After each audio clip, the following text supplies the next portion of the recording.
अस्सलाम वालेकुम दोस्तों, तुसी वेखदे पे हो पाक पतन काउस ते मैं तुहाडा दोस्त अहमद फराज। लो जी माशाल्लाह कुर्बानी दे बकरे भी फार सेल, किसे भरा वीर नूं चाहिदे होवन राबता करके परचेस कर सकदा है।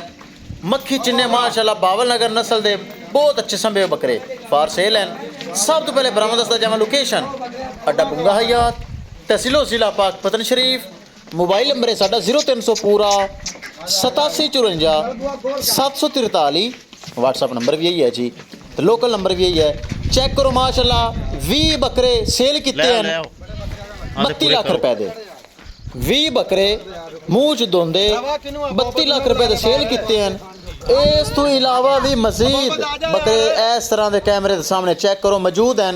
किसी मेरे भरा नूं वीर नूं अल्लाह दी रात देवन वास्ते बकरा चाहिदा होवे, मक्खी चिन्ना मिलेगा और नहीं मिलेगा ताकि यह माशाल्लाह खूबसूरत पाया जाता है। चेक करो सारे मक्खी चिन्ने बावल नगर नस्ल दे 20 बकरे जा रहे हैं और 32 लाख रुपए दे सेल होए। ए चेक करो माशाल्लाह मूँह सब दोंदे कुर्बानी दे जानवर जेडे बराबर कुर्बानी वास्ते लैके जा रहे हैं। अल्लाह ताला उनकी कुर्बानी कबूल मंजूर फरमावे।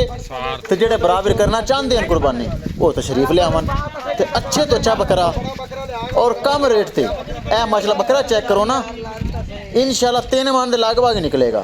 चेक करो बहुत अच्छा 20 बकरे 32 लाख रुपए के सेल हो गए। ए जा रहे हैं। इस अलावा किसी मेरे बराबर नूं मजीद अच्छी नस्ल के बकरे कुर्बानी वास्ते साफ शफाफ चाहिए होवन बगैर फल टैप तो मिलणगे ताकि बंदा कुर्बानी की चीज़ देवे तो सोहनी देवे। तो अल्लाह दी राह हमेशा चीज़ सोहनी दे जाती है ताकि अल्लाह जो अपन देंदा है अल्लाह भी अपन सोहनी चीज़ देंदा है तो अपन भी अल्लाह दी राह सोहनी देनी चाहिए है। चेक करो 20 बकरे सेल हो गए 32 लाख। इस इलावा अच्छे बकरे खूबसूरत दोंदे मक्खी चिन्ने मिलणगे किसी बराबर में चाहिए होवन राबता करके परचेज कर सकता है। ऐ चेक लोड हो गया। अल्लाह ताला मालिक नसीब करे।